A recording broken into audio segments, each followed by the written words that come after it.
Hai mai temuto che la persona a cui tieni di più ti stesse mentendo alle spalle, ma non sapevi come scoprirlo davvero? Bene, nel video di oggi vedrai come la verità possa venire a galla nei modi più inaspettati, trasformando un matrimonio in un incubo o in una nuova opportunità. Da anni ascolto e raccolgo storie di coppie che sembravano perfette, ma ho imparato che la realtà può essere molto diversa da come appare.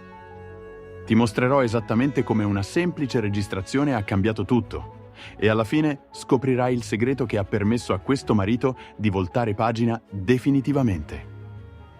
La prima volta che sorpresi mia moglie a prendermi in giro con il suo amante, decisi di far ascoltare la registrazione al giorno del ringraziamento. Ero sotto il nostro terrazzo a riparare una tavola allentata, senza che lei sapesse del mio rientro anticipato. Quel giorno avevo portato la macchina in officina e avevo preso un Uber per tornare a casa, senza dirle che ero già arrivato. Lei e il suo complice erano seduti sul patio sopra di me, ignari della mia presenza. L'ho sentita dire con una voce carica di sarcasmo: «Lui crede davvero che io sia al club del libro in questo momento». L'uomo le ha risposto con tono divertito, chiedendole se io sospettassi qualcosa, e lei ha insistito sul fatto che fossi troppo fiducioso per immaginare la verità. Ricordo che i cubetti di ghiaccio tintinnavano nel suo bicchiere mentre parlava di come avessi creduto a tutte le sue bugie, compreso il fatto che fossi d'accordo a coprirla quando diceva di fare tardi al lavoro. Sentire quelle risate e quelle rivelazioni, dopo 10 anni di matrimonio, fu come un colpo al cuore. Rimasi immobile sotto il terrazzo per quasi un'ora, incapace di accettare ciò che stavo ascoltando. Più tardi, mentre lei si comportava come se nulla fosse, io ripensavo a ogni indizio degli ultimi 6 mesi. Le notti in cui tornava tardi, la sua improvvisa passione per la lettura, i fine settimana passati con vecchi amici del college. Tutto quello che avevo ignorato o giustificato cominciò a combaciare in modo terribile. Il giorno successivo presi un permesso dal lavoro e aspettai che uscisse per pranzare con una collega. La seguii fino a un hotel in città e la vidi incontrare un uomo nella hall, alto e sicuro di sé, con un orologio costoso che brillava mentre le metteva una mano sulla parte bassa della schiena. Fu allora che decisi di comprare un piccolo registratore, non tanto per il tribunale di divorzio, ma perché avevo bisogno di prove concrete per convincermi di non aver frainteso tutto. Nascosi il dispositivo sotto il tavolo del patio e 2 giorni dopo ottenni la conferma definitiva. Le loro voci erano chiarissime, pianificavano il prossimo incontro, parlavano del loro futuro insieme e scherzavano sul nostro passato. Ricordo che lei ridacchiava pensando al regalo per il nostro anniversario, un libretto di coupon fatto a mano che a suo tempo l'aveva fatta piangere di gioia, ma che ora liquidava come una sciocchezza da ragazzini. Quelle parole ferirono più di ogni altra cosa, perché avevo dedicato settimane a realizzare quel regalo, pensando fosse il più sincero e speciale che potessi offrirle. Ascoltando le registrazioni, sentivo il mio matrimonio sgretolarsi frase dopo frase. Fu allora che prese forma la mia decisione di mettere in scena la verità durante il giorno del ringraziamento, quando sarebbero venute entrambe le famiglie, compreso suo fratello minore, che la adorava. Trascorsi i giorni successivi fingendo di essere il marito ignaro, aiutandola con i preparativi e andando a prendere i miei genitori all'aeroporto. Di notte, però, agivo come un detective, scoprendo addebiti su carte di credito per hotel che non avevo mai visitato. Messaggi sotto il nome coordinatrice del club del libro, pieni di contenuti inequivocabili, ed email con informazioni su voli per weekend a me sconosciuti. Quando lei si vantava ancora del suo presunto impegno al club del libro, io sorridevo in silenzio, contando mentalmente quante menzogne mi stesse raccontando quel giorno. I miei genitori intuivano che qualcosa non andasse, vedendomi assorto e distante. Quando mio padre mi chiese spiegazioni, risposi che ero semplicemente stressato dal lavoro, diventando la cosa che più disprezzavo: un bugiardo. Intanto accompagnavo mio suocero a ritirare sedie extra per la cena, ascoltandolo elogiare sua figlia e ricordarmi quanto fossi fortunato ad averla. La sera prima del giorno del ringraziamento testai la registrazione sul nostro impianto audio domestico, assicurandomi che le risate e le battute crudeli fossero udibili da ogni angolo della sala da pranzo. Mia moglie rientrò tardi, mi diede un bacio sulla guancia e inventò l'ennesima bugia sul traffico, ignara di ciò che l'aspettava. Mi disse che era tutto pronto per il grande giorno e che sarebbe stato il miglior ringraziamento di sempre, e in cuor mio sapevo che in un certo senso aveva ragione. La mattina del giorno del ringraziamento fu frenetica, con parenti che arrivavano presto per cucinare e aiutare. Mio cognato arrivò con la sua nuova fidanzata e si mise a sistemare le torte in salotto, proprio vicino al tavolo dove avevo nascosto lo speaker che avrebbe svelato ogni cosa. Notai mia moglie scrivere messaggi al suo amante durante la giornata, sorridendo al telefono come se custodisse un segreto speciale. Verso le 2:30 del pomeriggio suonò il campanello. Mia moglie spiegò che si trattava di Jake, un suo collega dell'ufficio che avrebbe passato il ringraziamento da solo e che quindi lei aveva invitato. Era lo stesso uomo visto nell'hotel, con quel sorriso di circostanza e una bottiglia di vino in mano. Lo vidi evitare con cura di guardarla troppo a lungo e mantenere una distanza apparentemente professionale, segno che avevano già affinato la loro recita. Mentre tutti si riunivano intorno al tavolo, mia moglie si alzò per fare un brindisi, parlando di gratitudine, famiglia e di quanto fosse meraviglioso averci tutti insieme. In quel momento afferrai il telecomando in tasca, pronto a condividere la vera storia prima dell'inizio del pasto. Interruppi il suo discorso dichiarando che anch'io avevo un annuncio da fare e che quell'anno ero grato soprattutto per la chiarezza. Tutti mi guardarono stupiti, perché non ero solito fare discorsi. Dissi che avevo preparato qualcosa di speciale, una sorta di lettura tratta dal club del libro di mia moglie, e premetti il pulsante di riproduzione prima che qualcuno potesse fermarmi. La sua voce riempì la stanza. Lui pensa davvero che io sia al club del libro in questo momento? Seguita dalla risata di Jake. Continuò descrivendo il nostro matrimonio come una prigione e menzionando i loro piani per un viaggio in gennaio, mentre Jake la incoraggiava. I familiari rimasero impietriti, con mia suocera che si portava una mano alla bocca e mio padre che bloccava la forchetta a metà del percorso verso la bocca. Mia moglie si precipitò verso il tavolo, rovesciando un bicchiere nel tentativo di spegnere la registrazione.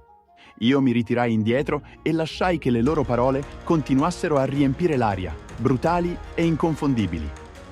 Alla fine Jake parlò di me definendomi patetico e sentii mio cognato alzarsi di scatto chiedendo spiegazioni. Quando la registrazione terminò, mio suocero si rivolse a Jake con uno sguardo di puro sdegno. «Lavori con mia figlia, vero?» Jake cercò di prendere le sue cose per andarsene, ma mio suocero gli bloccò il passaggio. Io aggiunsi con calma glaciale che non c'era motivo di andarsene in fretta, dal momento che ormai faceva parte della famiglia, come diceva nelle email in cui pianificava il Natale assieme a mia moglie. Questa parte non era inclusa nella registrazione, ma l'avevo letta nelle loro mail, e la reazione terrorizzata di Jake ne confermò l'autenticità. Mia suocera scoppiò a piangere e mio padre mi guardò con compassione, incapace di trovare parole di conforto.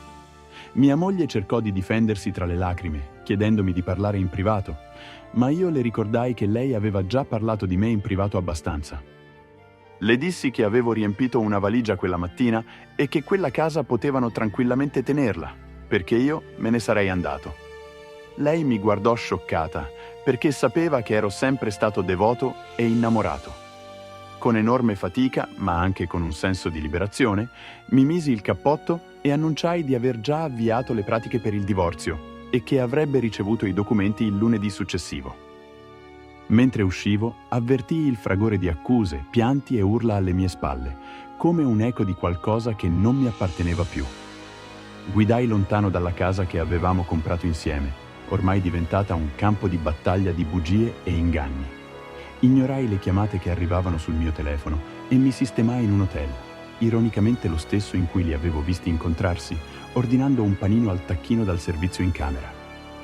Trascorsi il fine settimana evitando qualsiasi contatto, mentre i miei genitori e mio cognato mi informavano di aver recuperato le mie cose più importanti. Ricevetti messaggi dagli amici, alcuni scioccati e altri già schierati dalla mia parte. Il lunedì mattina il mio avvocato confermò che la documentazione per il divorzio era stata consegnata e più tardi trovai ben 17 messaggi vocali di mia moglie, uno più disperato dell'altro. Il martedì risposi alla sua chiamata e la prima cosa che disse fu che poteva spiegare tutto. Le risposi che non c'era niente da spiegare, perché avevo sentito e visto fin troppo. Cercò di insistere che non era come sembrava, ma io la interruppi, dicendole che l'unica cosa di cui avremmo parlato era la separazione dei beni. Ci fu un lungo silenzio, poi lei accusò me di voler gettare via 10 anni di matrimonio per un singolo errore. Le ricordai che 8 mesi di tradimento non erano un semplice errore, ma una scelta quotidiana. Da quel momento in poi, il divorzio procedette rapidamente, senza ulteriori contestazioni da parte sua, soprattutto dopo che le registrazioni diventarono di dominio pubblico tra i nostri amici. Non c'erano figli di cui discutere, la casa era ipotecata al di sopra del suo valore e avevamo solo 2 auto da dividere. I suoi genitori mi contattarono circa un mese dopo, chiedendomi di vederci per un caffè. Sua madre, con gli occhi arrossati, si domandava come fosse possibile, perché loro l'avevano cresciuta con valori completamente diversi. Io non avevo risposte nemmeno per me stesso, figuriamoci per loro. Arrivò il periodo delle feste e io affittai un piccolo appartamento vicino al mio ufficio. Decisi di iscrivermi in palestra e iniziai a fare escursioni nei fine settimana. Qualcosa che avevo sempre desiderato ma che lei aveva sempre considerato una perdita di tempo. In quel periodo gli amici si divisero in fazioni, ma quasi tutti compresero la mia posizione senza che dovessi chiedere nulla. Una sera di febbraio, mentre facevo benzina, incrociai Jake per puro caso. Cercò dapprima di evitarmi, poi venne da me e disse che sapeva che le sue scuse non avrebbero cambiato niente, ma che era dispiaciuto. Io finii di fare benzina e gli risposi semplicemente che aveva ragione, perché le sue parole non avevano più alcun peso. Andando via, mi resi conto di non provare più niente. Né rabbia, né dolore. Solo un vuoto dove prima c'erano 10 anni di ricordi. Poi arrivò la primavera e il mio avvocato mi confermò che il divorzio era definitivo. Mi chiese se volessi ritirare la sentenza personalmente o riceverla per posta e io risposi di inviarmela, perché sarei stato via per un viaggio. Infatti, avevo prenotato un'escursione di 2 settimane in Colorado, desideroso di fare qualcosa solo per me. La sera prima di partire sentii suonare alla porta. Era lei e sembrava più magra e stanca di come la ricordassi. Disse di aver saputo che il divorzio era ufficiale e voleva scusarsi di persona per tutto. Io la guardai, pensando a quanto un tempo rappresentasse tutto il mio mondo, e le dissi che speravo trovasse ciò che stava cercando. Poi chiusi gentilmente la porta, sentendomi finalmente libero da quel capitolo doloroso. La mattina seguente guidai fino all'aeroporto con i finestrini abbassati, la musica alta a coprire qualsiasi pensiero malinconico. Le montagne mi aspettavano e, sebbene il futuro fosse incerto, sentivo che stavolta mi apparteneva davvero.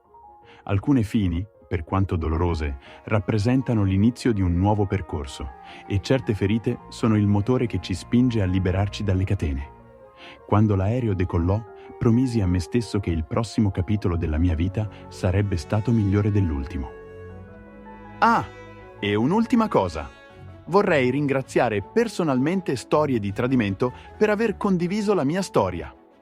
Ricordo che uno dei suoi ascoltatori lo ringraziò per aver aiutato suo figlio a non cadere in una trappola emotiva simile alla mia. Mi unisco anch'io a quel ringraziamento, sperando che la mia esperienza possa servire come monito o incoraggiamento per altri. Cosa faresti se scoprissi un segreto così devastante nella tua relazione? Fammelo sapere nei commenti qui sotto e, se questo video ti ha colpito, lascia un like e iscriviti al canale per non perderti le prossime storie vere e i consigli su come affrontare le sfide più dure della vita.